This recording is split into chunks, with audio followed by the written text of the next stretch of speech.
Mga kababayan, mabuhay! Ako si Lan ng #WalkWithLan, ang inyong tagapaghatid ng mga kwentong nakabaon sa alikabok ng kasaysayan. Ngunit buhay pa rin sa ating alaala.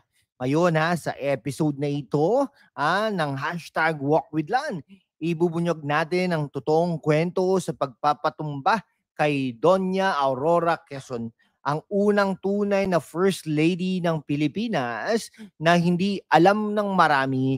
Ito'y hindi basta kwento ng karahasan, ito'y salamin ng ironies ng ating bansa.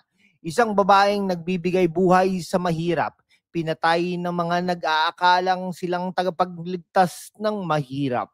Kung ikaw ay mahilig sa mga factual revelations na may halong wit at lalim, manatili ka rito. Susuriin natin ito ng detalyado, kritikal at engaging, parang isang matalinong usapan sa ilalim ng buwan. At bago tayo magsimula, kung hindi ka pa subscriber, pindutin mo na yung subscribe button at i-on ang bell para hindi ka mawala sa mga susunod na kwentong magpapagising sa iyong diwa. Tayo'y magsimula. Mga kaibigan, sino ba talaga si Doña Aurora Aragon Quezon? Ipinanganak noong February 1888, no? Sa Baler, Nueva Ecija.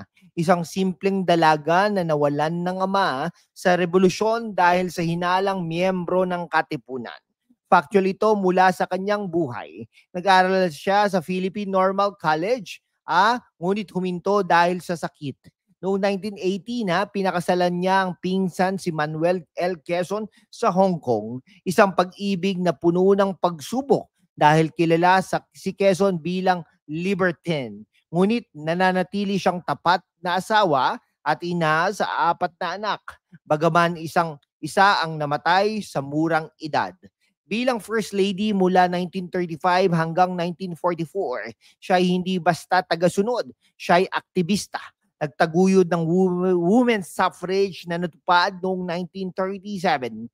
Nagbigay ng lupa sa mahihirap sa kanilang farm sa Arayat. Ay, taga-Arayat. May farm pala to sa Arayat si Aurora Quezon.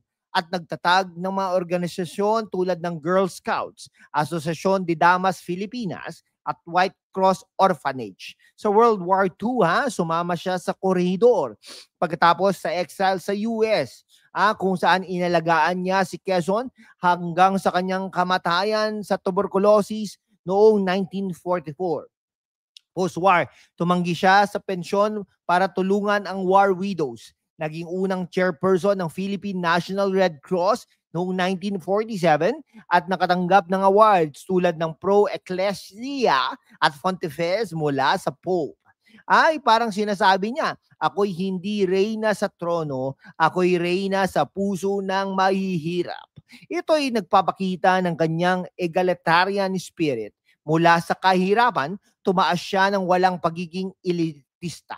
Pero ang irony, ang babaeng ito na kilala sa kanyang puting buhok bilang simbolo ng kapayapaan ay magiging biktima ng karahasan mula sa mga nag-aakala silang lumalaban para sa mga mahihirap. Ngayon, pumunta tayo sa madilim na araw, April 18, 1949. Si Doña Aurora, 61 years old, ay naglalakbay patungong Baler upang inauguration ang Quezon Memorial Hospital. Isang tribute sa kanyang asawa. Kasama niya ang anak na si Maria Aurora Baby Quezon, manugang na si Philip Buencamino III, Quezon City Mayor Ponciano Bernardo, retired Chief of Staff Major General Rafael Halandoni, at iba pa. Total niya na 13 na convoy ng 13 na sasakyan kasama ang 2 military jeep.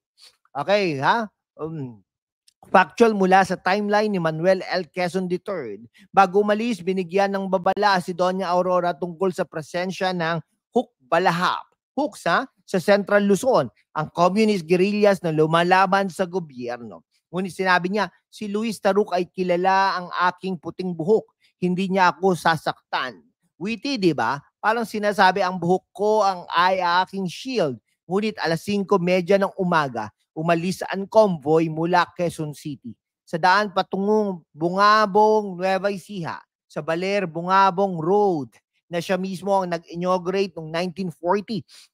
Biglang huminto ang lead car dahil sa barricade. Mga 200 armadong hooks nakadeploy sa gilid at burol ay nagpaputok ng machine gun sa rifles.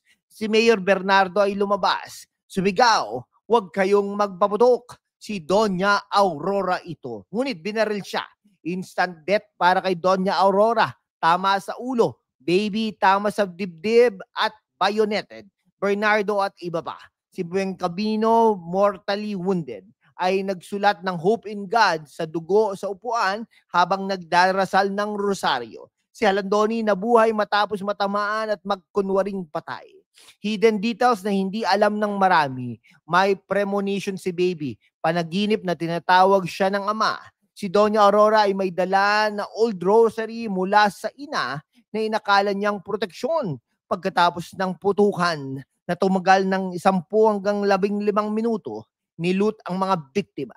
Ninakaw ang singsing, relo, necklace, kahit ang diamond watch ni Doña Aurora. Mga 12 ang namatay sa party, no? At 10 sa hooks. Ito'y hindi aksidente. Ayon sa captured hook Pedro Manantan, alam nila ang target. Ngunit sinabi ng iba na mistake dahil inakala military convoy. Ngayon, ang critical part, factual at in-depth. Sino ang mga perpetrators? Ang hooks military arm ng Communist Party of the Philippines sa ilalim ng mga commander tulad ni Alexander Viernes alias Stalin, Majors Paredes at Liwayway. Si Luis Taruja, Hook Supremo, ay unang nag-deny, ngunit sa kanyang 1967 memoir, inabi na accidental killing sa isang ambush, ngunit tinawag ng Politburo ang biktima bilang class enemies. Ang ironiya, si Doña Aurora na nagbigay ng tulong sa mahihirap sa pamamagitan ng Red Cross at social justice program ay pinatay ng mga nag-aakala silang lumaban para sa mahihirap. No? Parang sinasabi ng hooks, "Salamat sa tulong pero ikaw pa rin ang kaaway namin."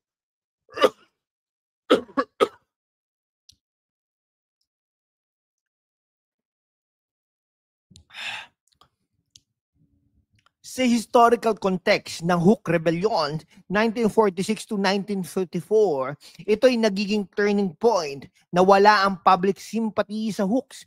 Si President Elfidio Quirino ay nagdeklara ng 9-day mourning at sinabi sa kanyang speech, "The nation is filled with revulsion." Nagresulta ito sa intensified campaign laban sa Hooks na humantong sa captures tulad ni Manantan at sentencing na 5 sa death penalty. Intentional ba ito, mga kaibigan, o mistake? Ayon sa Time Magazine's 1949, kinumpirma ng pulis na Hooks, ngunit sinabi ni Taruk na breach of discipline. Sa 1945, 1954, drop ang charges kay Taruk. Pagkatapos ng surrender, ay ito'y nagpapakita ng brutality, ng insurgency, looting kahit sa patay, at ang pagiging cowardly ng ambush sa isang peaceful convoy, mga kaibigan. Susuriin natin ng mas malalim.